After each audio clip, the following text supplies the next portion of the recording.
Off we go into the wild blue yonder, flying high to the sun. Here it comes to meet our thunder, and boys, give her the gun, give her the gun! Good afternoon, ladies and gentlemen, and welcome to today's ceremony. I'm Eric Bergeron, and I will be your MC for today's ceremony. In recognition of Colonel Bill Wainick's retirement and in keeping with one of the oldest traditions of military service, the men and women of the United States Air Force pay special tribute to Colonel Wainick, who is closing out an honorable career with 30 years of dedicated service to his country and the United States Air Force. This ceremony honors Air Force members as they retire from a distinguished career and is designed to leave our retirees with a tangible expression of appreciation for their contribution, as well as assurance that they will continue to be members of the Air Force in retirement. The presiding official for today's ceremony is Colonel Retired and former SES Peter Kim. Throughout the ceremony, you will be given cues to stand and be seated at the appropriate times. As a reminder, it is appropriate for our military members to stand during the singing of the National Anthem. Those not in uniform should place their right hand over their hearts during the singing of the National Anthem. Ladies and gentlemen, please stand for the arrival of the official party and remain standing for the National Anthem by Miss Brooke Sample and the invocation by Brigadier General Retired Quinn Armfield. Oh, say, can you see by the dawn's early light what so proudly we hailed at the twilight's last gleaming, whose broad stripes and bright stars through the perilous fight o'er the ramparts we watched were so gallantly streaming, and the rockets' red glare, the bombs bursting in air, gave proof through the night that our flag was still there. Oh, say does that star-spangled banner yet wave for the land of the free and the home of the brave.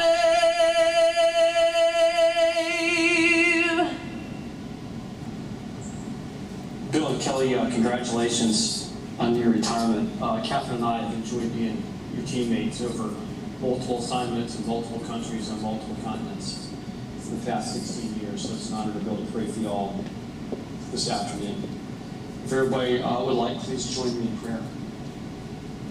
Lord, your word from the book of Isaiah says, he who is noble plans noble things, and on noble things he stands.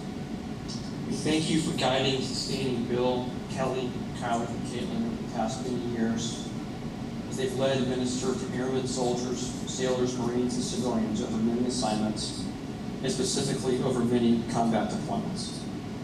We thank you for granting them the privilege to serve as your salt and your light in difficult and dark places. We thank you for Bill's common sense, bold, and thoughtful leadership, and for Kelly's astute care for the spouses and families of those whom you have entrusted to them. We pray for your continued blessings, wisdom, and health as they embark on this next adventure. We pray you will keep them on the right frequency and with the right crypto to stay tuned to the Holy Spirit's leading so they may continue to glorify you on this next mission to which you have assigned them. We give you all glory and honor. We pray these things in your holy name. Amen. Thank you, General Armfield. Ladies and gentlemen, you may be seated. At this time, we'd like to introduce the family members of the official party. Please wait till the end. Please hold your applause till the end. Colonel Wainick's wife, Kelly, children Kylie and Caitlin, his mother Patty, and her husband Larry. Thank you. Video over there. His father's wife, Arizona Representative Gail Griffin, and her daughters Pam and Vicky. His father-in-law and mother-in-law, Harry and Ellen March. His sister-in-law and brother-in-law, Stephanie and Dave Peterson. And their children, Riley, Devin, and Austin. And to his family and lifelong friends who have traveled to be here today or are online, Colonel Wendig considers each of you distinguished visitors and thanks you all for coming today.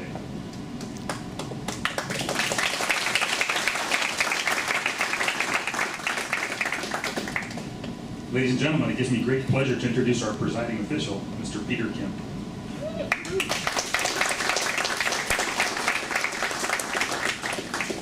Okay, thanks for having me, and thank you everybody for coming for this for the retirement ceremony for a national treasure, hero, warrior.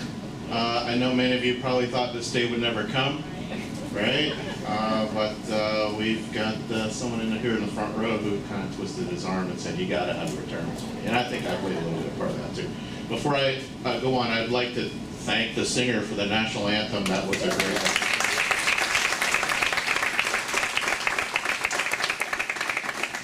Thank you, General Armfield, for that great invocation. And thanks for everybody in virtual land. Thanks for everybody traveling from all over to come see Bill off here in a big way here at the University of Arizona. Also, before I begin and launch into Bill's career, and this is for Bill's mom, Patty, because she told me before we started, she has no idea what Bill does. Like, doesn't the uniform give you a clue? Well, but she said, I do not know. I know I'm not supposed to ask those questions. I don't want to be taken by the CIA, never been seen again. So today, actually, the next few minutes are for Patty and for those who go, I don't know what Bill does.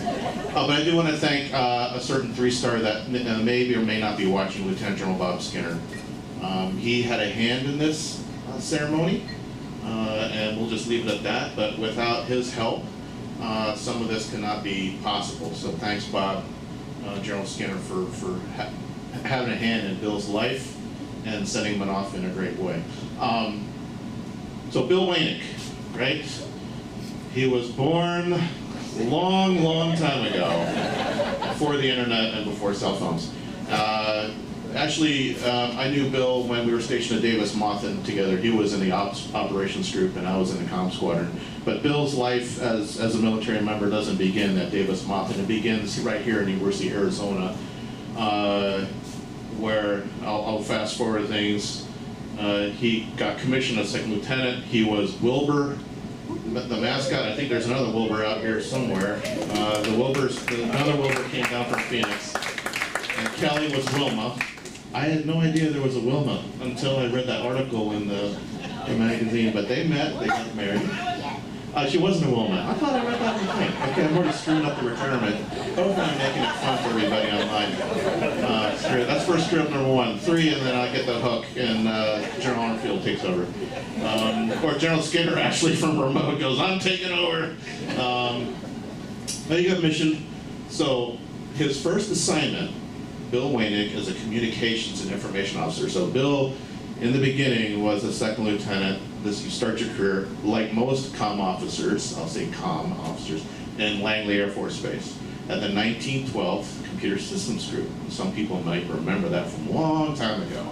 I was on the other side of the pond when he started. I was at the 1856 computers, but this is about Bill, so we'll talk about Bill. At the 1912. And that's where he got his feet wet. Reading through his bio, that's where he got his feet wet with communications and information technology, command and control systems, and you'll see things like the Global Command and Control Systems, Theater Battle Management Control System, Control Command System, CTAPs. Geez, I haven't heard CTAPs, Contingency Thought Theater, Automated Planning. So Bill is kind of in Air Combat Command at Langley and transitions to the Computer Systems Group. So Bill's getting his feet wet and all this computer stuff and learning all that stuff. So he finishes Langley, and his next assignment, duty assignment, that's where I met Bill, is Davis-Monthan. So Davis Mothin welcomes Bill into the operations group. And for those of you who are not familiar, the 355th operations group is the group that flies all the airplanes over Tucson, right? So Bill is the comm IT person in that group. He is responsible for their email. In those days, no cell phones still. I think we just started getting the internet. And all the IT that the fighter pilots needed. He also did some stuff with Compass Call. So if he's in the air, if you see these C-130 Compass Call, he was responsible for some of the software stuff on there, I believe, right? You can't talk, Patty, you can't talk about Compass Call. Don't say Compass Call ever again after this. Otherwise, some people might start asking you, rounding you up and asking questions. So don't say Compass Call and C-130 and Davis Mothin together. If you say it all together, there could be problems, I'm just saying. But Bill, that's the kind of stuff Bill was involved with, right? And then he took over for me in the information systems flight. So Bill was now responsible for all Davis Mothin's networks and email and all that IT network stuff. That was Bill. I kept in touch with Bill. And I remember him having a conversation about now he's going to Eglin Air Force Base after DM.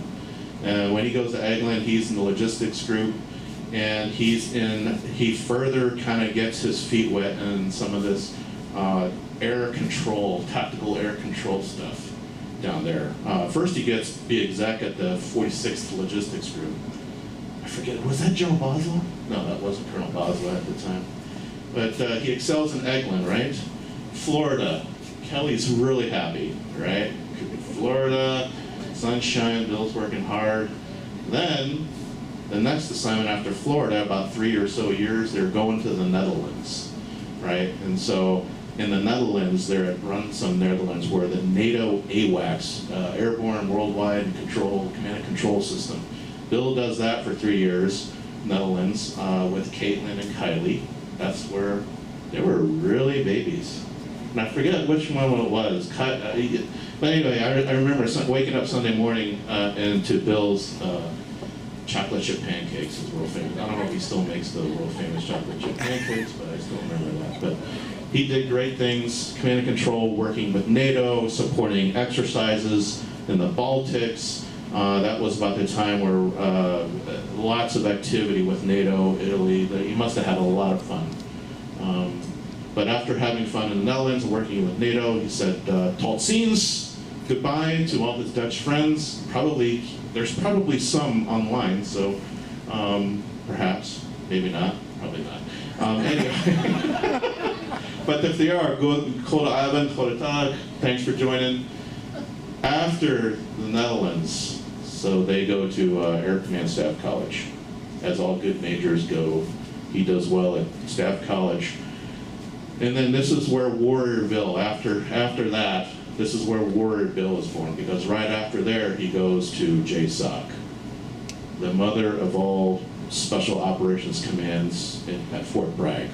And he is the chief of the Aviation Tactical Evaluation Group, which basically means, and I read the performance report, Patty, he supported, it's cool when your OPR says he supports SEALs, Rangers, tactical forward air controllers, many exercises. And remember, this is around the time where it was this post 9/11 and we're going after the bad guys, Al-Qaeda around the world.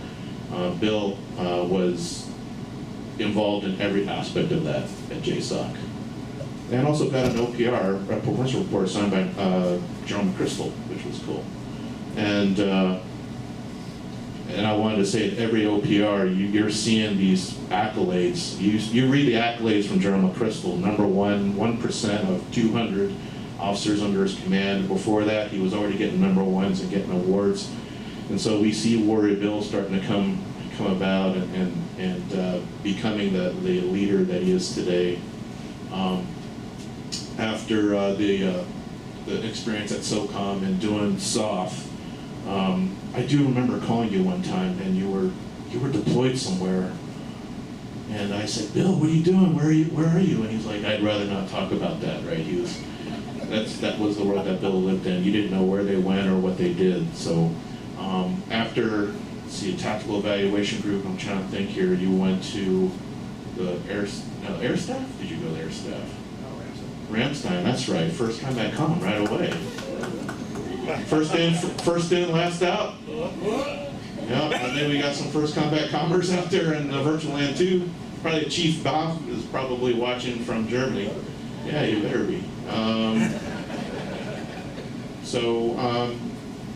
Furthering his deployable warrior mindset, the guy is now entrenched in this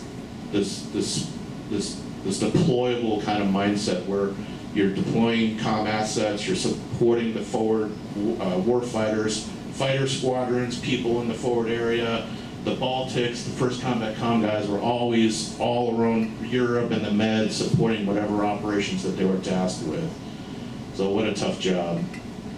So they reward Bill with coming back home after being in Ramstein. He said Auf Wiedersehen to all his friends, and then he's in the air staff, right? This is where the air staff, where he is in the CIO's office doing warfighting integration. And you know, when you're talking about warfighting integration, guys, like one name, Bill Waynick. If you want warfighting integration, someone who's been involved with the warfighter, integrating comms and IT, those forward deployed folks, you want Bill, someone on the air staff driving that ship, and that's where Bill was. But Bill didn't last that long on the air staff, and no, he wasn't fired. He was promoted below the zone to colonel. So he was so great and did such an awesome job that they promoted Bill early to colonel, that rank that you see on his collar. Not collar anymore, it's like in the middle. It's like a bullet, it's like a target now. Where's it? Right there, center mass. Get the Glock out. Anyway.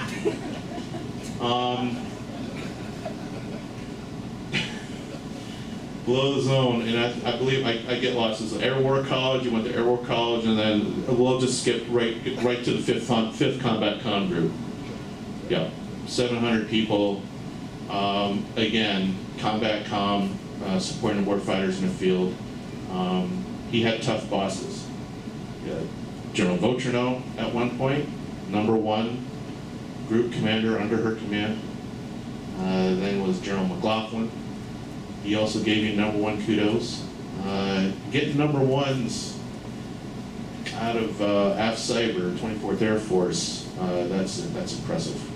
But you know, that's the kind of guy Bill is. I mean, Bill, if you work with Bill and you know where he's been and what he's done and all the experiences he's had, he is the #1. He takes care of his folks. He's got the mission clearly in the sight, and he knows what to do. I was reading through his performance reports. Everybody from McChrystal to and General Votrino, McLaughlin, and after 5th Combat Comm, he's at JSOC. He's back at JSOC as the guy in charge of all their IT. He's the JSOC J6, working for General Miller, basically, in SOCOM. General Miller is the guy who, the recent 4-star left Afghanistan, and you probably know him from greeting the SecDef and the chairman at the tarmac at Andrews. He left Afghanistan last month, but that's General Miller. Again, #1 accolades, again, my best officer kind of language, and Bill just killed it at JSOC. It's absolutely the right time for the leader like Bill to be there doing God's work. JSOC taking the fight to our enemy in the Middle East and elsewhere around the world. So we're safe today because of people like Bill. If there's ever a warrior or anybody who's put his life on the line and seen stuff, it's because of Bill. And we enjoy the freedoms we have today and the safety and security of our nation because of people like Bill. And not like Bill, because of Bill, of what he did, right? So I know he can't talk a lot about the stuff that he's done or seen, but I mean, we won't go into that, Patty, because then they'll take you away, all right? Keep coming back to Patty, so sweet. You know, real quick, Patty actually intercepted me outside the stadium, and I looked at her, and she looked at me, and I'm walking to the stadium figuring out how to get to the retirement. And then I'm walking like 50 feet down the sidewalk, and I hear, Pete! Pete! I turn around, it's Bill's mom. But after JSOC J6 and doing great things, he went to Air Force Base Command, be the CIO, CISO, working for General Costella, and Bill. The Air Force IT modernization efforts are all because of what Bill started when he went to AFSpace. So not only is he kind of like the pioneer and innovator in deployable IT and supporting warfighter, he was now Mr. CIO at Air Force Space Command, changing all of the way we do IT in the Air Force and converting that as IT as a service, as they say, among other things, right? So that's when I started seeing Bill again in the building. I was in the building, the Pentagon, and saw Bill, and I said, "What are you doing these days?" He goes, "Enterprise IT as a service, Air Force Space Command." I was like, "Okay, that's pretty good. Oh, that's cool. That's cool." But who knew, like, today there would be such a thing in the Air Force now all over, and other services are actually looking at copying and modeling what Bill started. And so I think Bill is showing a lot of trailblazing and pioneering aspects to who he is, and that followed him right to the Air Force Academy, his last assignment. His last assignment at the Air Force Academy, CyberWorks. So for those you don't know, the Air Force Academy has like this incubation of innovation, modernization, revolutionized change, new ways of doing stuff, be on the leading edge, and that's where they put Bill in charge of all that stuff. So he did a lot of great things for a lot of people in the Air Force, as in his final year or two there at the Air Force Academy, and that's where he ended the career. 30 years, done a ton of stuff all over the world, led. You guys can't see this in the audience, but led airmen out here. We have some fine airmen out in the audience. We have a lieutenant. We have some other folks around that wanted to see you off in the OCP Guard, which I never had the pleasure of wearing, but you look awesome in that. There is no greater way to go out than personifying the warrior, you know, that Bill was, that Bill is. He's done a lot of great things for our nation, and I thank you for serving 30 great years. Kelly, Caitlin, Kylie are here in the front row. They're probably sad that they're not going to go all over the world anymore, but they're happy to have Dad back. Maybe, I don't know, Caitlin, I don't know, Kylie. But they have a great house in California Foothills, and families all around. And we couldn't be happier that you're back home in Tucson. So thank you for everything, and thank you for your service. And thank you, Kelly, Caitlin, and Kylie for hanging in there with Bill. It was a long and great career, but thank you for everything you've done to support your husband. So thank you. So with that,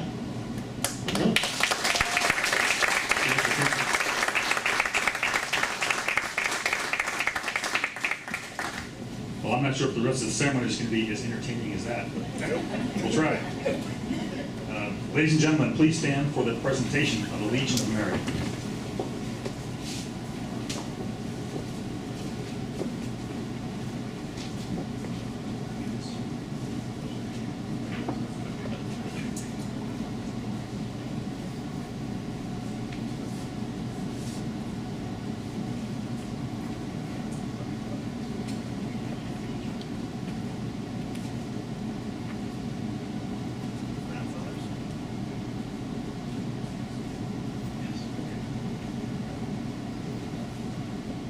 Attention to orders. Citation to accompany the award of the Legion of Merit to Colonel William C. Wainick II. Colonel William C. Wainick II distinguished himself by exceptionally meritorious conduct in the performance of outstanding service to the United States as Director, Air Force CyberWorks, United States Air Force Academy, Colorado, from 18 July 2019 to 31 August 2021. In this important assignment, the leadership, exemplary foresight, and ceaseless efforts consistently demonstrated by Colonel Wainick resulted in significant contributions to the effectiveness and success of the program.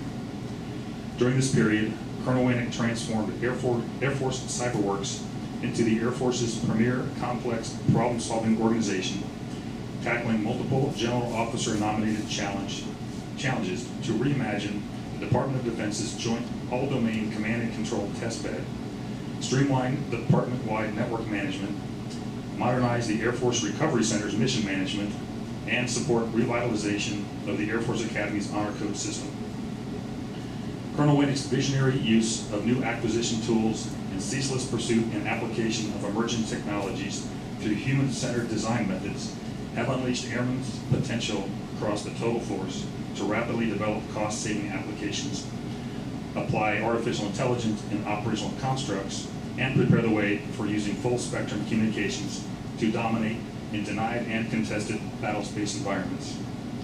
Under his leadership, Air Force CyberWorks guided senior Air Force and Space Force leaders in reimagining force development models, creating new approaches to talent management that will have a lasting impact for generations. While serving as the Air Force Space Command Chief Information Officer, Colonel Winnick led the accelerated transition of the Cyber Lead Command to Air Combat Command, seamlessly shifting authorities and responsibilities in less than 1 year and enabling Air Force Space Command to focus on the stand-up of the United States Space Force as the emerging second service component in the Department of the Air Force. The singularly distinctive accomplishments of Colonel Winnick culminate a long and distinguished career in the service of this country and reflect great credit upon himself and the United States Air Force.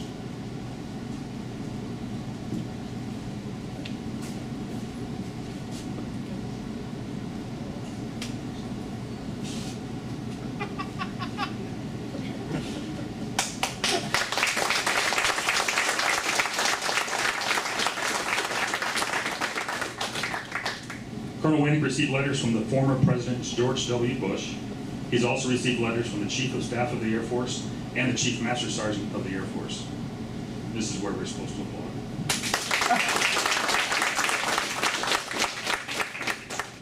But we would be remiss if we didn't recognize and pay tribute to the significant support and sacrifice made by the family of our military members. Kelly, would you join us in front?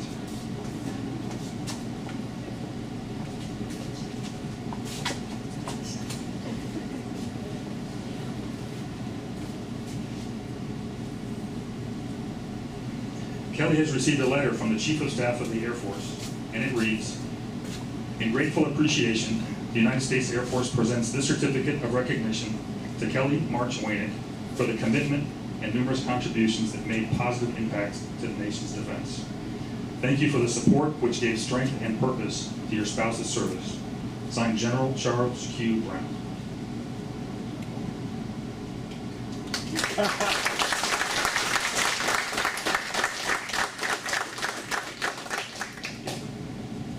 And Kelly's also received a letter from the Chief Master Sergeant of the Air Force, and it reads, "On behalf of all Air Force airmen and their families, the Chief Master Sergeant of the Air Force presents this certificate of appreciation to Kelly March Winnick. I join your spouse, family, and friends in thanking you for the numerous contributions and sacrifices you made in support of our United States Air Force. Your dedication gave strength and purpose to your spouse's service in defense of our nation." Signed, Chief Master Sergeant of the Air Force, Joanne S. Bass.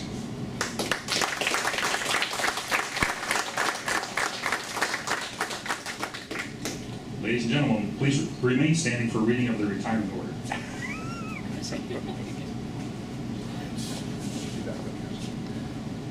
All right, publish the order. From the Department of the Air Force, Washington, D.C., Special Order Number AL-000269 to Colonel William C. Winnick II, effective 31 August 2021. You are relieved from active duty, organization, and station of assignment. Retired effective 1 September 2021 per AFI 36-3203 in grade of Colonel.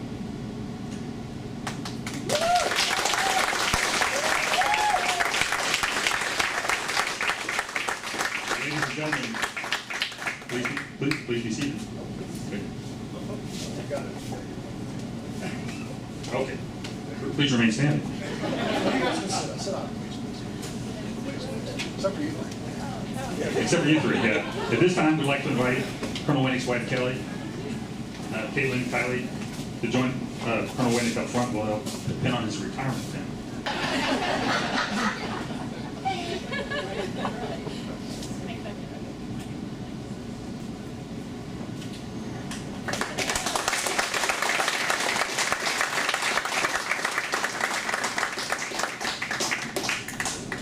Ladies and gentlemen, it's my pleasure to introduce Colonel Bill Wainick, United States Air Force retired.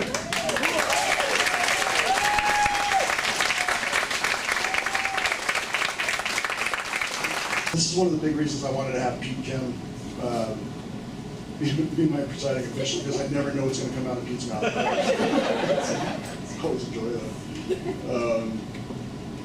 Yeah, so pretty much for those who know me, which I hope is most of you, if not all of you, you probably know that this is going to be a very interactive event. You know, it's just because I don't like giving speeches, so if you get more people involved, then it's easier, right? So I'm going to make sure that be ready to answer questions or say something. Just saying, you never know where it's going to come from. But got to do some thank yous before I end this up or proceed. Brooke, thank you so much. American Idol contestant. Yeah, she's local Tucsonian. Amazing voice. It's been awesome to have you here, and I really don't know how you deal with having everybody staring at you. Like when I'm standing up here and I'm staring out there, people are staring this way. I don't like that. So good on you. But thank you so much. Gwen out there, Gwen, thank you. Gwen Arnfield, longtime friend. He was the one that delivered the invocation. Yeah, unfortunately he couldn't make it. Some family things came up, understandable. But he nailed the Google Meet and was able to contribute there. We have a lot of guests here from out of town. You know, Phoenix. Germany. No, seriously, we've got a couple people from Germany. We got people from Maryland, Idaho, Florida, Georgia, Alabama. I mean, we got people from all over, and it's Colorado. Sorry, I forgot. Did I miss any states? Texas. Well, they just moved there. I know. Well, yeah, that's right. Chief was there. Okay. All right. So. And of course, we got a lot of people online, but it's a real honor to have everybody coming in from out of town, taking off work. So it's just wow. Thank you. Wish I could do more for you guys. Well, I'm getting you free food and booze after this, so it's a good thing y'all came in. The Arizona Sands Club, which is is hosting the event here. It's awesome. Thank you so much. When we got to come up here yesterday to take a look, it's been a while since getting the skybox, it's been a while, but this place is awesome. The Sands Club itself is amazing. If you're not a member, why not? Just say that. Let's see, I got some really cool proffers here. Remember your proffers, so we have Riley, Devin, and Austin, so thank you so much for doing that. Eric Bergeron is a longtime friend. We actually met each other. I think we were in a couple of cradles or whatever you want to like beds next to each other when we were born. We were born on the same day in the same hospital. Both of our fathers were stationed at Fort Monmouth, and mothers, Fort Monmouth, New Jersey. And so we've known each other for quite some time, and we actually got reacquainted, I should say, or really acquainted back when we were freshmen in high school down in Stuyvesant. So that was pretty cool. I think I'm still the older one. I think I'm the older one. But yeah, he's been my best friend. We were roommates. We actually lived in this stadium for about a year together. And so, in a dorm. It wasn't just creeping around the stadium. But no, so we've known each other quite some time. So it was really important. I was really glad that he was accepting me being the narrator, so thank you. Pete, like I said, as you know, Pete and I have we've known each other for quite some time. He's always been a great friend. As far as like mentors who have actually taken a personal interest in me and actually looked out for me as a person, I can count on maybe one hand. Over the course of 30 years, and Pete's the thumb. So, like I said, I never know what's going to come out of his mouth, and so that's why anytime I get him speaking, it's a good time because he's just if General Skinner is out there and Kelly Roxburgh Martinez, if they're out there, thank you. It's really they did some stuff for us, which is really cool. I wish they didn't have to do it, but they did some really good stuff for us. But thank you. And we got a whole bunch of people out there that are still deployed. So just want to make sure that we remember all those folks that are still out there doing God's work. Yeah, so got to do a lot of thank yous. I'm probably missing some people, but sorry. Anyways, okay, so thank yous are good. Thank you all for everything, and goodbye.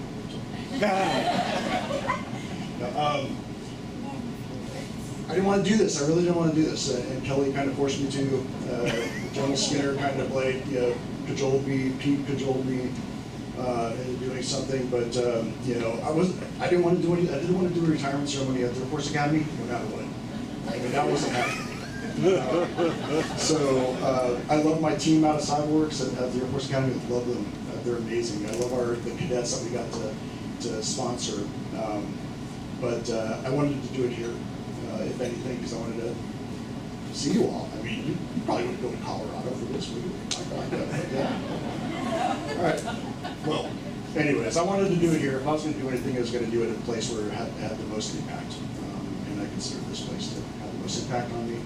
And plus, I wanted all the family. I needed Pete there, Eric there, and everybody else. So, did the ceremony. I didn't want to do it in a service dress. Rob Kosis looks amazing. He does.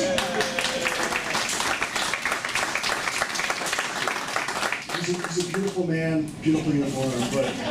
But for me, it's like I rarely wear the service dress uniform. If you wanted to see me in my service dress uniform, you got a program right there. But I felt actually taking a cue from an Army general I respect very much, General Gallagher, who did his retirement in his OCPs. And it's just the uniform, or the type of uniform I'm most used to wearing. And it's fitting that I go out this way too. But just so you guys know, I can fit in my service dress. I can, I'm telling you, I can. Where's Chris, right? I just wore my service dress, right? I fit in it. Okay, good, all right. Just wanted to make sure that you guys all knew that. But, so. All right, so I'm just going to go off in notes, but I want to make sure that I cover everything. Pete did a really good job covering everything, except we got mixed up on that, whatever that was. But that's okay. It's 30 years. That's a lot to memorize. Yeah. But because one of the reasons I didn't want to do a retirement ceremony is because I would have to do this, and since I don't like talking about myself, this is extremely hard. So that's why I got the notes out. But I wanted to make sure that, again, I express why I'm here, like why we're here at the Skybox and the stadium and everything, because this patch has a lot of significance to me, to us. Lived in this stadium for 3 years, in a dorm room, right? So when I was with Eric, let's see, I had a lot of seminal experiences on this campus and off this campus around the area. I actually met Kelly here too, not at this stadium, but at the McHale Center. So Rocky arranged some really cool seats, and so I got engaged here. Once you go outside and take a look that way, you can see where we got married, and so that was kind of a big deal as well. For some, I wish that we had our kids here. Because that maybe like Kylie, wouldn't be going to Arizona State. Devil child she is. Yeah, but maybe Caitlin would go to Boulder, but I think she would go to Boulder. But anyways, so it's just has a lot of significance, and that's why we're doing it here. Somebody asked me a while back, it's like, why did I join the Air Force? And I had no other idea what I wanted to do. So my grandfather was in the Army, my dad was in the Army, and just kind of grew up that way. I've been in a uniform in one way or another since 1983. And with JROTC, I went to high school, then ROTC here, then an active duty and everything else like that. So there's nothing else I wanted to do. I wanted to fly. I got to fly. I got to fly computers, but I actually got to fly a little bit, but that's another story, another time. So I joined ROTC. I wanted to go in the Air Force. That didn't quite work out. About 2 months or 3 months before we were supposed to commission, they had a reduction in force. They said, "Well, Bill, you're not flying anymore. Eric, you get to fly, but you got to go do missiles first." There's a hole in the wall in our apartment from someone, I don't know who it was, but any case, they said I couldn't do what I wanted to do, but I still went in the Air Force just because I wanted to go in the Air Force. I was supposed to I was supposed to be a navigator, which thank God wasn't a navigator. Nothing against navigators, but I'm just glad I'm not a navigator, for one thing. They still don't have a job for me. I got commissioned, barely, just because it was about an hour before commissioning. I found out I passed. I got a D in the class that I needed to pass and get a degree. It was operations management class, and so I squeaked by. I don't think it's that. Anyways, I had a good time. But the thing is, then they told me I'm going to be an air battle manager, and then 3 weeks after that, I get a phone call from the ROTC detachment down the road. And our NCO said, he's the Dave Farmer, still remember. He's laughing on the phone. I'm over at the campus athletic back in the day, working at the job over there, and he's laughing. I'm like, "What's up, Dave?" He's like, "Dude, are you sitting down?" I'm like, "No, I'm not sitting down. What's going on?" He's like, "You had a new job." I'm like, "No, what's the new job?" He's like, "You're going to be a communications, computer systems analysis, and programming officer." And he's laughing. I was like, "Could you please restate that?" Communications, computer systems analysis, and programming officer. You're going to be a programmer. And I was like, "No." Because here I'm at Eller. Well, it wasn't Eller at the time, right? But I have the world-class MIS program here at the University of Arizona, and I'm like, I'm getting by. But I'm thinking I'm going to fly. And that's not happening. So now I'm going to be a computer programmer. And so that's not exactly what I wanted to do. But again, I've always wanted to go in the Air Force, and so that's what I did. But I really don't have a better answer why I came in. It's like, I don't know, patriotism, service, all that stuff. I mean, I believe in all that stuff. Just there's no other option. My dad actually told me, he was like, if you join the military, I will break your leg. And that's why I joined the Air Force. But I identify with the Army quite a bit more, but just for more fun. Anyway, so I talked about the barely passing. The barely passed our freshman year because he kept on well, it wasn't your fault. I take responsibility for my .08 or whatever it was, or .8, but we got through it. But I got the degree. I got to meet some really cool people at Gamma Phi. As a hasher. If you've never been a hasher, it's the best job ever. Just go to a sorority house and clean pots and pans, you serve food, you get free food. It was awesome. But I would say the best experience ever was obviously doing Wilbur. It was, I think it was like it was something. It was like early 1988, or something like that. 1988. Anyways, it was a long time. So I saw the sign up there for the Wilbur tryouts, and I was like, that'd be really cool to do. I did a little bit of mascotting back in high school. Eric was the mascot, but he decided to be a cheerleader. But it's like, it sounds pretty cool. I'd love to do that. And I remember interviewing with Rocky, and let's see, it was Frank and Kurt. So two previous Wilburs and the first woman, right? And I think they picked me because I had a science major at the time, and that was probably the only reason why. And then I changed majors, and they were very upset at me. But everything worked out. I got to be Wilbur, and I would not let that go ever. I would not relinquish Wilbur until like January 1992, and that's when Devin was a cheerleader, but he saw the light and he became a mascot instead. And so Devin took over and everything. But I just had a great time. People give me crap about being a mascot. I'm like, why? I was in Hawaii with Terry, and Tracy and I think Devin was there. Yeah, no, you weren't there. You went to Hawaii, but you're still cheerleading though. But no, I mean, it's stuff like that. I mean, it was really cool to get to go do things like that. And then I got to hang around Rocky. Rocky LaRose has been a fixture here at the University of Arizona. She's a Hall of Famer. Badminton, softball, all that stuff. Homecoming queen. So she got to do all that stuff, and it was like she got to be a mentor, not a handler, but a mentor, and for me, and so I got to work with her a lot, and it was fun. I got in a fight with the Cal Bear, and she did not fire me. Thank you. The cheerleaders pulled me away. It was not, so it wasn't happening. But yeah, so it was a good time. She, you know, she actually made me cry at my last game. She made me take off the head. That was sad. And I took her to our bachelor party. She was the only female with yeah, that's right. Smoking cigars, we were at Kon-Tiki. Rocky was there right with us. And it was awesome. We met so many other people. You know, I had my first wife was Danielle Glosser. You know, she was Wilma. You know, I had, of course, Terry was there, Devin. Jackie's out there somewhere, I think. She might be joining in, but it's Jackie's birthday. That's right. Happy birthday, Jackie. You know, of course, Phoebe, I got to meet Phoebe along the way. Didn't meet her when I was Wilbur. That would have been cool. But, so I got to meet Phoebe along the way. You know, of course, you know, got to meet Earl, her husband, a little bit. Mike, got to meet Mike, and you know, you take Rocky off on these school adventures, or she takes you off on these school adventures. And you know, I got to meet Colleen, Bagnell, Para.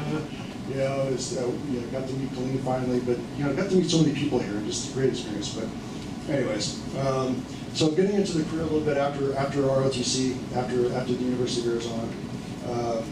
You know, I went out to Biloxi, had a great time with a bunch of fellow lieutenants. We didn't get into much trouble, too much, but had a great time. It's first time outside of Tucson, you know, really had money, a new truck, it was fun. You know, when I got to the schoolhouse, it's where we do all our tech school, and the first day this major gets up on stage and he said, 95% of you won't go to your job and you will not be a programmer, right? You're not going to be a programmer. And I was like, thank God. I was like, I don't want to do that. And then a bunch of other guys were like, damn, I want to be a programmer. But I was in that 5%. I wanted to go be a programmer. And so that was not fun. But so I went to Virginia, Langley Air Force Base in Hampton Roads, and they stuck me on the other side of base with this mainframe computer, and I was away from all the rest of the lieutenants, and I was like ostracized basically out there. And I was doing assembly language. For anybody who knows anything about computer programming, that's like the very basic 0-1, on, off, whatever. So I did that. Didn't have a good time, but I did figure out this messaging system that we had. This digital messaging system is pre-email, and I was able to get on there one time and see there's a deployment, and I was like, deployment to Saudi Arabia. I was like, cool. So I did the first thing I can to try to figure out how I can get on the phone and talk to the guy in Saudi Arabia, and I get in. And so he was like, good, you're in. And pissed off all the other lieutenants because I got there first, but you know, they kind of went down. But so I got out of there, went to I went to Saudi first, and then just had a really good time out there.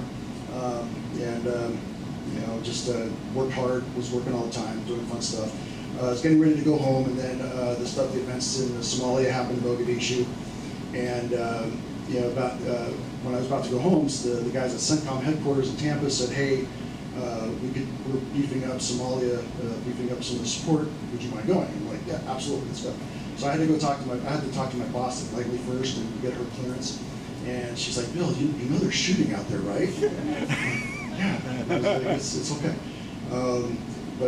So they let me go. I got to go there. My first day, I get on the ground. You know, the people I'm supposed to work with are not there. They're not there to meet me. But finally, I get some people over there. They had a convoy of Humvees come pick me up. This Army Sergeant First Class gives me a 9mm pistol, and he said, here, take that, point it out that way. And I was like, okay, cool. Come to find out when we get to the compound, because we go through all the fun areas, go back to the compound, he gave me a weapon without any ammo, which was not fun. Then that's my fault, because I should have checked first, but that would have been a bad day. As Pete was saying, after that, still young, still without mentor, so I'm going to do whatever I want to do, what seems fun. Came back to Davis-Monthan and had some, got to work in some really cool things over there. I was like, yes, you know, I had money, I had no ties or anything, and then Devin, and then her friend Amy, Wilma, they set Kelly and I up on a blind date, and within a week, all those things were gone. So,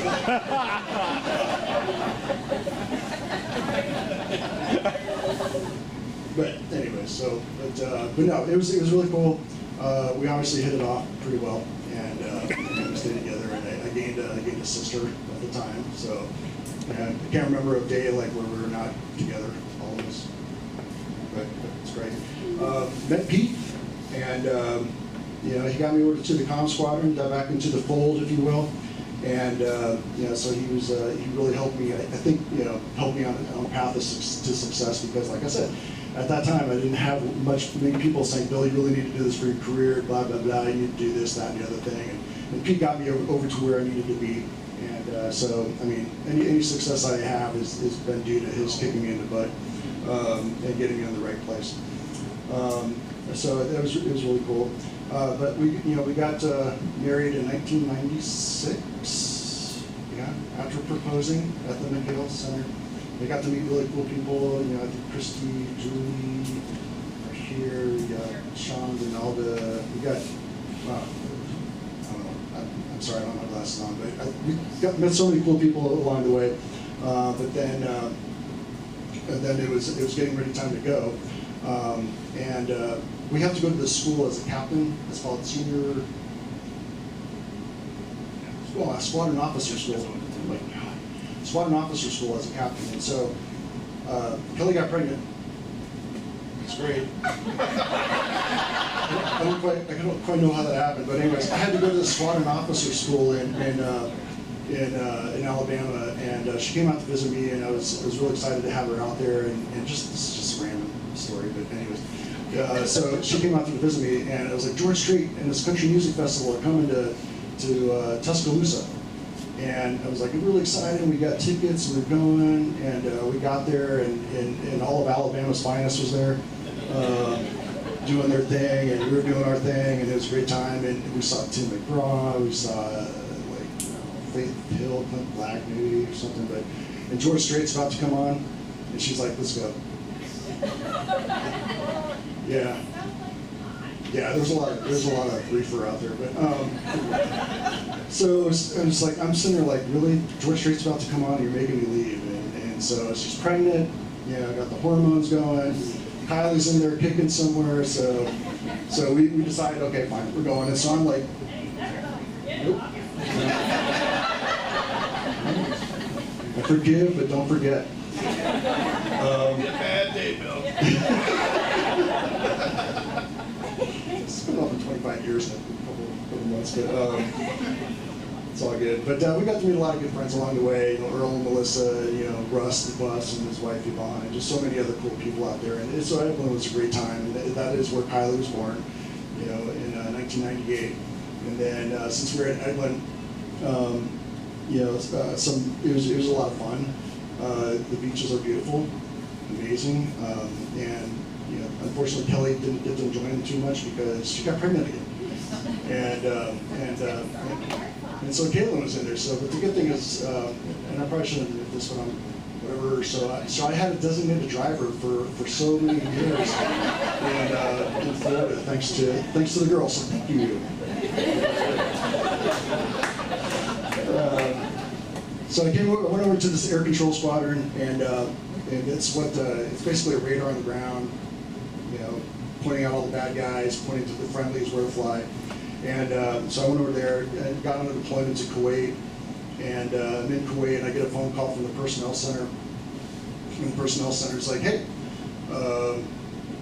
you're up for an assignment." It's like, "We got this cool job in the Netherlands, and you want to go to the Netherlands?" I'm like, "What's the job?" And they told me the job. I'm like, "Can I think about it?" I'm like, "Yes." So I got on the phone, I talked to the guy that's there.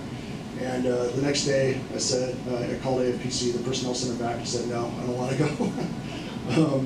It wasn't because of the Netherlands, trust me, it was because the job was not exactly something I wanted to do. However, life was funny that way.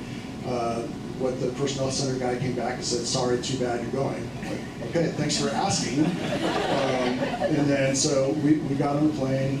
Caitlin was probably about 3 months old or something like that.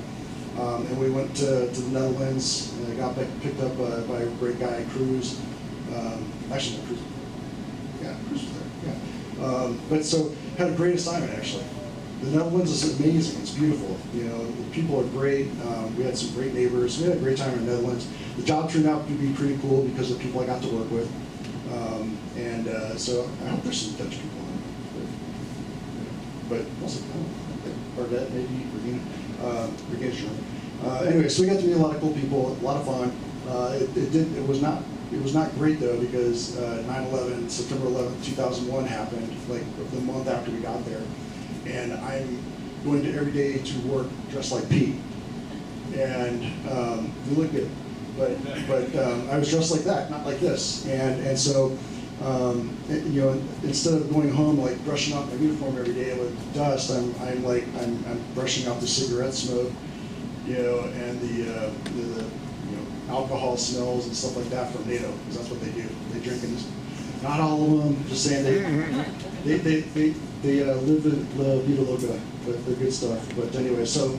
But it was a good time, but it was time to go. You know, we went to school in Alabama, and that's where Kylie got to experience SEC, you know, for the first time. And you know, she comes back from kindergarten, and she's like, Mom, the kids at school asked me, are you for Auburn or Alabama? And immediately said neither. And I said neither. Because it's Arizona, yeah. But you know, it was fine. We got through it. But once school was over, I actually had the opportunity to go to JSOC for the first time, working at the Aviation Tactics Evaluation Group, where Chris, where'd you go, Chris? Okay, sorry. So I got to link up with Chris Smith first time. He's like my little brother. You know, for the longest time we hated each other at first. Just like little brothers do, I guess, but we hated each other, but came to get to know each other and see how really alike we were. And he just got promoted to colonel, and I joked that he's just a little bit better looking than me. But other than that, okay. You're a lot better than me. But I talk slower, so I got that going for me. But anyway, so I got to go there, and got to do some cool stuff. We got to, flying on gunships, AC-130s, flying on ships, sailing on ships, going out in the middle of the night. This is how good Kelly is.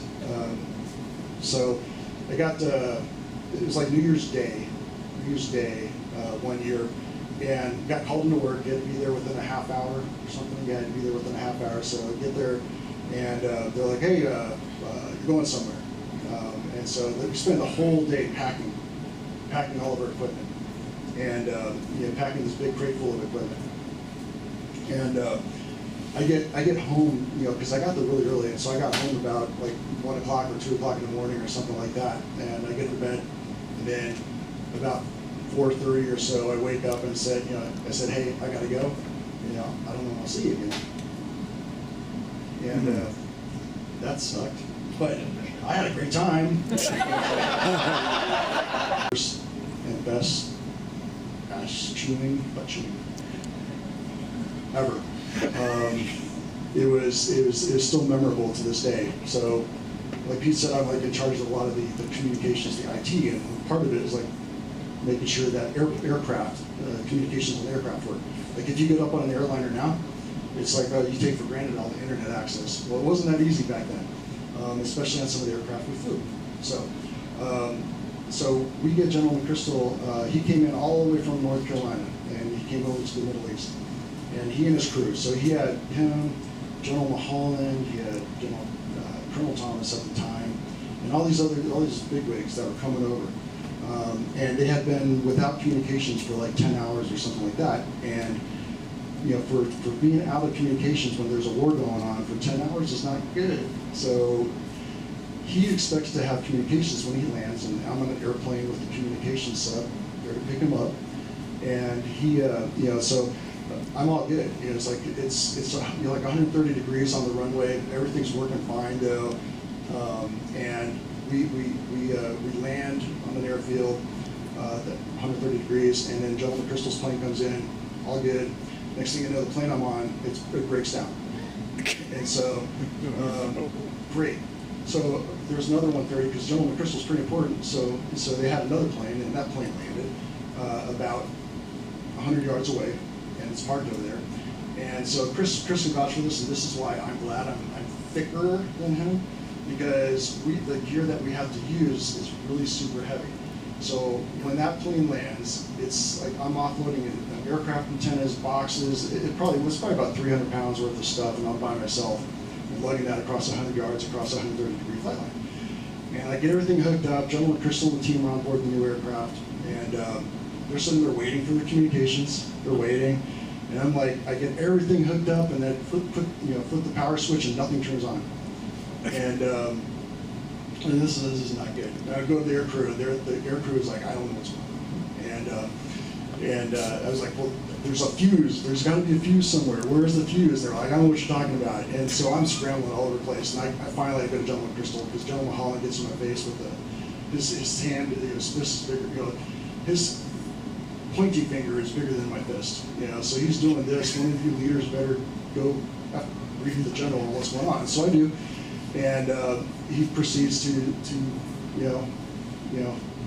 give me a lecture. I felt bad. But anyway, so I got rained pretty good. But then I'm flying all the way back to base, and I'm in the cockpit trying to find the fuse, the magic fuse. Looking through the manuals, and the air crew's just doing one of these things. They're not even looking. They're just like keeping their heads down because they don't want to get in trouble. But we, I finally figured out where it was. The air crew was no help, but we landed. General Crystal got on my face again and said, "Come see him with my boss." So later on tonight, and so I spent about 5 more hours sitting on the aircraft trying to get everything going. And I get a phone call from my boss at the time, Joe Becker. He's like, "Oh, hey, Bill, by the way, you got selected for Lieutenant Colonel." I was like, "Great, I don't care." But then we got there, and General Crystal was a gentleman, and but it was a really good ass showing too. But it really affected me in a lot of ways, because it made me really focused on the user aspect. Because I think before that, I just was worried about my equipment. I was worried about the radios. I was worried about all this stuff. And I wasn't really focusing on the people that need that stuff, right? So at that point, there was a turning point for me, and really got me really hyper engaged, if you will, in making sure that all of our stuff worked for the user and worked for the customer, not just to make the equipment work, because that's part of your job. And so it was a good ass showing. It had its effect, and so ever since then, I've been a zealot for users and making sure they get what they need. But anyways, I don't know how I got on that story. I apologize. But anyway, so that was that first time. But then that led to the first combat con. So a lot of guys here from Ramstein, thank you so much for being here. It's the greatest unit in the history of history. It's bottom line. It's Ramstein. It's just amazing. We have so many, like a lot of people are here from that unit, and it's just we had a great time. Kelly got involved. We had a lot of really cool spouses, families out there, and she was working with the families. Medevac planes would come in from Afghanistan and Iraq, and she and the other family members would go out there and with care packages and talk to them, see how they're doing, and it's just like it was a great time. And I think that's probably I have more people I keep in touch with at that unit just because it was a special time, and we were happy to be there. But it was only 2 years, and that sucked. And then it was time to go. Somebody said I had to go to air staff at the Pentagon. And so we went over to the Pentagon, and I was there for about 4 months, and then I got deployed to Afghanistan. I found out that I got promoted below the zone, which was really cool. I found out that I had to go back to school. So my year at the Pentagon in Washington, D.C. was actually about 4 months. Kelly and the girls got to spend the time there, but I was in Afghanistan for majority of that time. And the cool thing is, like, when I found I got promoted, these guys, they put together a promotion party, and Kelly, they were like, "Oh no!" I told them, "It's like, look, I'm in Afghanistan. I can't contribute." They're trying to, shake me for $700 to pay for the party. It's like, dude, I'm in Afghanistan. I'm not going to give you the money. And it was at the Ritz-Carlton. We need everybody to contribute. Your wife can go. And I was like, all right, fine. So, and of course, she gets to meet the chief of staff of the Air Force, all this other stuff. Yeah. Then another friend of mine's down in Tampa, and he runs a TV at Hooters. He's deployed, at Tampa. But anyway, but it was an experience. Got to work for General Scott Miller. It was amazing. But it was a good time. Not really. but it had to be done. But so then we went to school again. We went to Alabama, and you know, the girls were thriving. We were doing really well at school, at sports, and a lot of fun there. But you know, back in the South, and you know, it was all good. But then we find out we're going to go. I get to go to group command, which is bigger than a squadron, so it's like 700 people. And they're like, you're going to go to Tinker Air Force Base, and you're going to be part of the. You're going to be commander, 3rd Hurt. It's a legendary unit, been around forever. It's not the greatest unit, but it's the legendary. So the 3rd Hurt, I'm like, cool, this is awesome. Kelly went out to Oklahoma City to scope out houses and stuff like that. And about 2 weeks after that, or so, I don't know, maybe it's 2 months or so, I think. Actually, because it was like 2 months later, found out that, no, that unit's closing. So I was like, excuse me? I mean, you guys wanted me to go to this squadron or group, now you're closing it. And that was not cool. But then they said they're going to go to Robbins instead. So we're going to Robbins, Georgia. So we got to go to Georgia, got to stay in the southeast, and you know, got to experience a lot of cool stuff over there. Just great people. Sean Ashley was my chief. Yeah, he's my chief. He's back there. He's like one of the finest gentlemen you'll ever meet.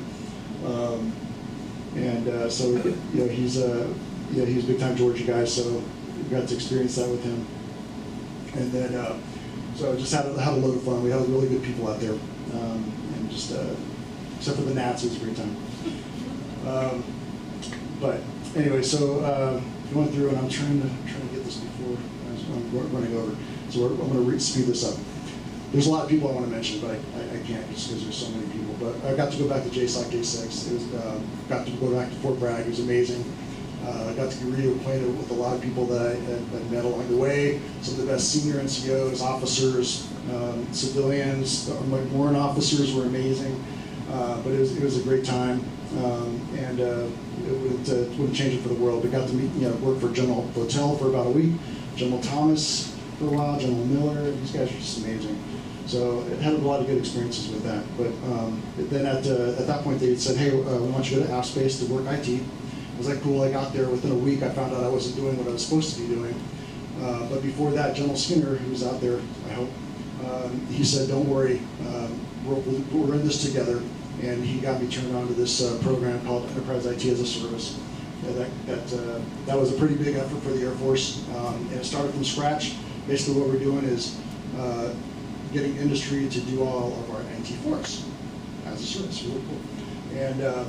And so General Skinner put me on that, and I got to work with him. I got to work with Mr. Bill Marion, who was the CIO at the time. Great people, Bobby King.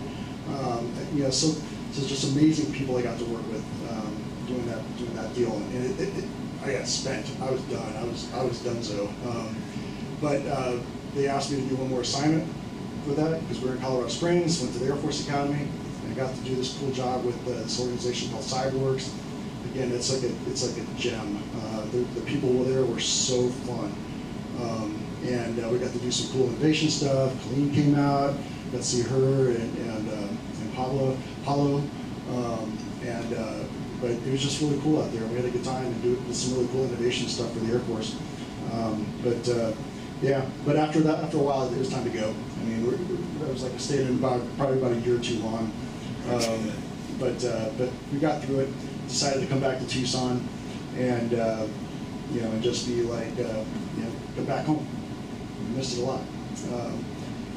So I wanted to. I know we're running low on time here, but I want to use this time because I've got some gifts that I want to give out to some of the people in my life over the years. And first, if you can get flowers to yellow ones.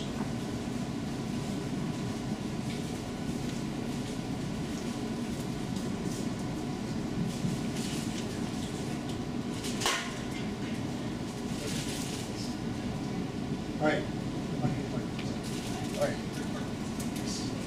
For my mother.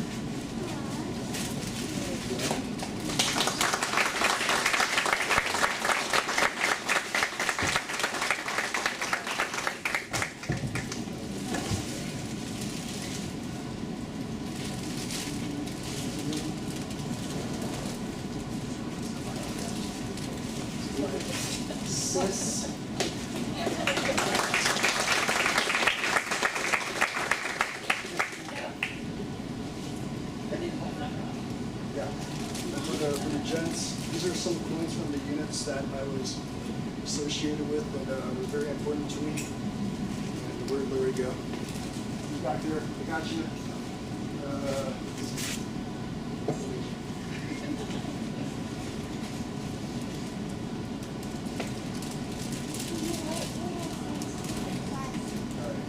So I want to get some points. Let's see, where was that? So flowers for them. Some of the girls. What? For my girls. All right. So Kylie, Caitlin.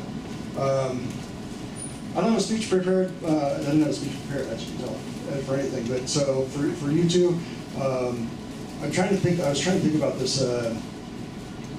All those times, so 10 deployments, countless TDYs, late nights, stuff I missed, birthdays, and it wasn't always yours, Caitlin, but birthdays, anniversaries, so I've been gone a lot, you know, but the thing is, like, I was trying to think about this a while ago, and I was like, would I change anything that I did? Would I change, would I try to go for a job that wasn't so, jobs that weren't so taxing on the travel and stuff like that. And honestly, I don't think I would change a thing. I mean, there's some certain things I know I probably would do differently, but I don't think I would change anything because of where you all came from and what you've become. And what you've become is pretty cool. You know, young ladies, you know, with lots of good stuff going on, super wicked smart, you know, funny, you know, just beautiful, you know, just so many things going. If I did have the chance to do it again, I just don't think I could because I don't know how you would turn out. But I know how you turned out now and where you're going, and it just it's a beautiful thing to watch. And please don't change anything because I'm saying this, but the other, you know, and I'm gonna laugh about this so I don't cry, but after 22 years of you two basically being together, well, plus or minus a couple of years, the other, you know, like a few weeks ago, you guys were in the same bedroom and you're sitting there laughing, and I could hear you from outside. I'm in the other room, and I could hear you guys laughing and giggling with each other, and I was like, this is amazing. And I don't know why it touched me. It was very significant to me, but just to hear you guys laughing, it was. It was amazing for me. So I wanted to get you guys a gift, but first flowers. Oh, those are yours.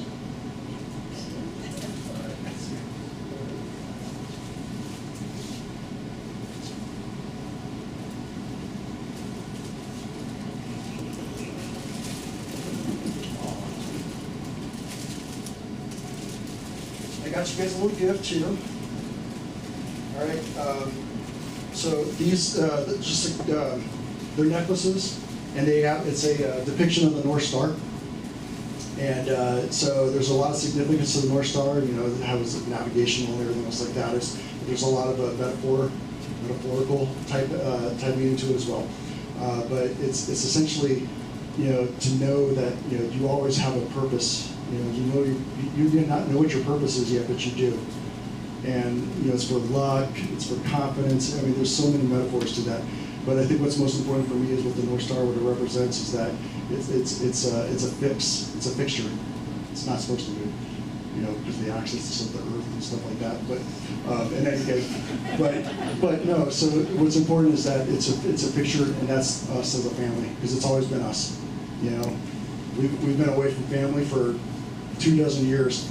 Or so, and so it's always been us together, and I just wanted you guys to have a symbolic meaning of the family and being together, and the base, not the Al-Qaeda base, but the good base. All right, and so Kelly, the main attraction here, and the only reason I'm doing this whole thing. It's because of Kelly, and really because of Monica, Lentz over there, Brad. When Monica and Brad had the retirement ceremony, you know, so many friends from out of town came in, and I wanted that for Kelly. You know, I wanted her to see Monica again. I wanted her to see Christy and Julie. You know, I wanted her to see Donalda. I wanted her to see everybody again and get together and have a good time. Huh? I don't know what you said. But anyways, you've been everything. You've only been when we met. You'd only been outside or lived outside of Arizona for about 4 months. And you were in Texas, but you came back, and luckily we got set up on a blind date. Everything worked out pretty good. I'll tell the story to everybody because it's true. It was like when we first met, she had been drinking. And so that's why I attribute the success of our marriage to that first event. Just I walked her back to her car after the game and like opened the door and all these beer cans came flying out. Yeah. So anyway, ever since then, yeah, thanks guys. Ever since then, it's been magic. It hasn't been always been fun, but it's been 100% love, 100% of the time. It's been about 99.9% light. She has put up with a lot, no joke. She has put up with a lot, doing stuff by herself for so long, and I don't think she ever expected any of this when she became an Air Force wife. And people say it's almost cliche like nowadays, like when they talk about military spouses. But I can guarantee you, 100% certain that I would not be here today if it wasn't for her and my mom. She gave birth. But for Kelly, I mean, I'm 100% certain. I mean, you commanded the house, you commanded the family. You were everything. I know. There was a lot of times I just couldn't talk. Right? I couldn't tell you what I was doing. It was just go and it was be gone. And it's like suck at communicating anyways. But then make it worse by classification stuff. And so, but you shouldered a lot of load, and you deserve it. You deserve all these honors, way more than I do, because you did put a lot through. And you have been, and you will always be my smoking hot wife.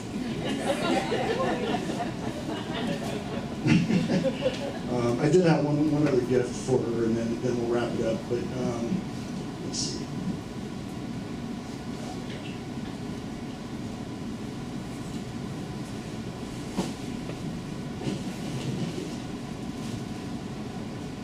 She doesn't know anything about this at all, but. I wanted to get her like a depiction of everywhere we've lived. What? She does not like jewelry. She does not like flowers. She doesn't like it when I pick out clothes for her. So it's really hard for me. She tells me how much it's hard to shop. But anyway, so it's something about the family and home is being with you anywhere. And it's got a map. She loves maps too. But it's a map of all the locations that we've lived over the course of the years. And I hope this is probably the last time I have to hear that we've moved 15 times in 22 years, because that's everything she says it every single time to people, and I love it. Anyways, you're my everything.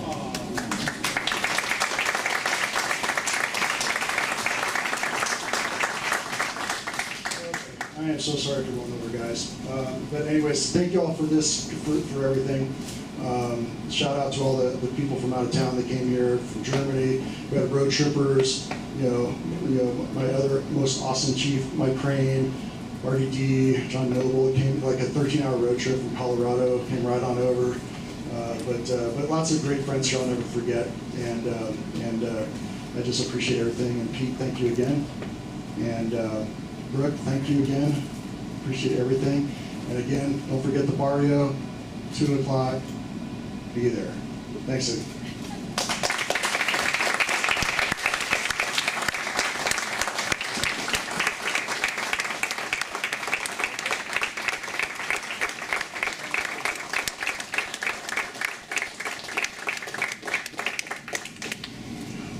Oh, please be seated. A little bit more. Colonel Waynick, the men and women of the Air Force are proud to have served with you and assure you that your impact will live on and never be forgotten. We wish you and your family the best in your future endeavors. Now, ladies and gentlemen, please stand for the playing of the Air Force song. Off we go into the wild blue yonder, flying high to the sun. Here it comes to meet our thunder, and boys, give her the gun, give her the gun! And guys, flying flames from under, off the one hell of a roar. Live for name, we're going down in flame like, hey, nothing can stop the U.S. Air Force.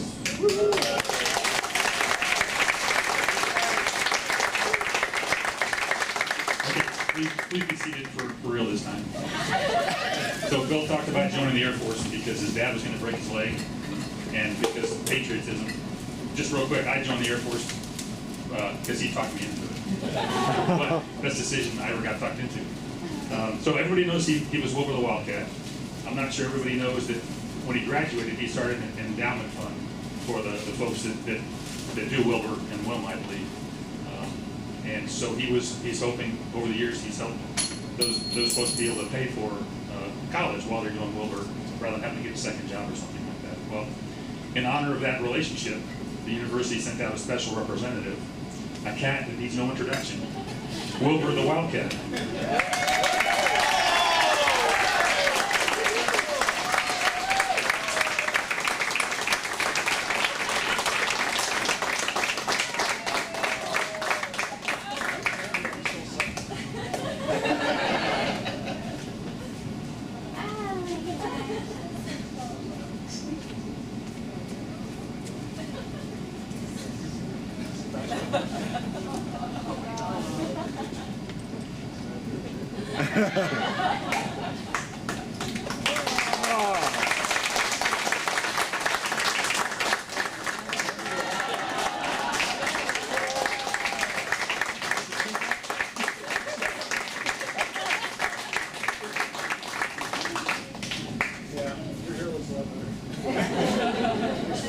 And I think it's safe to say this concludes the ceremony.